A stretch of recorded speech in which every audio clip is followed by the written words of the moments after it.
trying sugar beets on this little acreage that I have down here in front of the place. I have about 2 acres, and I have the water to be able to put a little bit of water on it, and I'm going to just grow sugar beets on it and use it to see how much I can make just here. You're in better shape than I am. I don't have a little spot like that. I have a half an acre. Yeah. Well, even a half an acre is going to, theoretically, a half an acre should give you about 1,000 gallons. I think with sugar beets, it's something like 770 gallons per acre. Yeah, I think you could do about 1,000. You know, because what you'd do is you'd be getting manure and putting it on it and not using all the chemicals. Growing it better. Yeah. I think you would produce better if you have the water. So we'll see. Yeah, and if your water table's anywhere close. Well, our water table's pretty bad. Yeah, so you might. Yeah, this whole valley has been dying out because the water's table is way down. Just too much pumping out of the ground. I was wondering about that because I was out along Forest Road, out toward Arco Peak Road, and I saw from the map, there are 2 or 3 streams which are dry now. But I was just wondering, I wonder how far the water table is down there. It used to be subwater in town. Yeah. And now you can, there just isn't any subwater at all. Yeah, because everyone's pumping it. Yeah. Yeah, and you could go up the valley and you could get water to 30 feet. Now they're drilling them down 100 feet in order to get that aquifer down below. That's what I thought, yeah.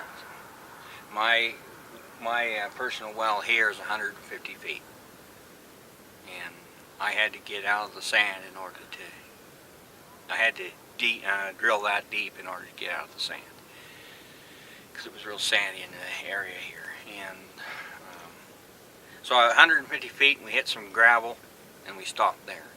And we do have enough water to do the house, and also I had a little pasture down there that I would run the goats down there, and they would actually survive on that pasture all summer long, and that helped.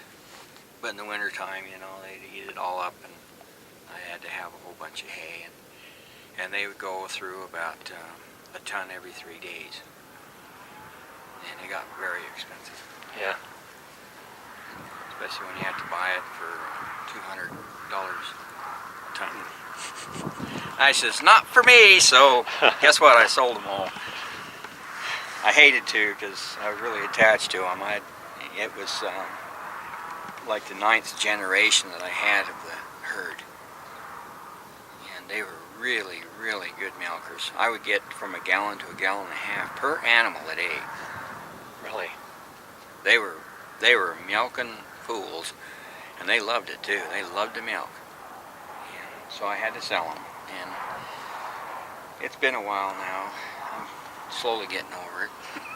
Yeah. But I'm focusing my mind on this stuff now. You're on the right track. I think so. Yeah, and if you can get a few sugar beets out down there,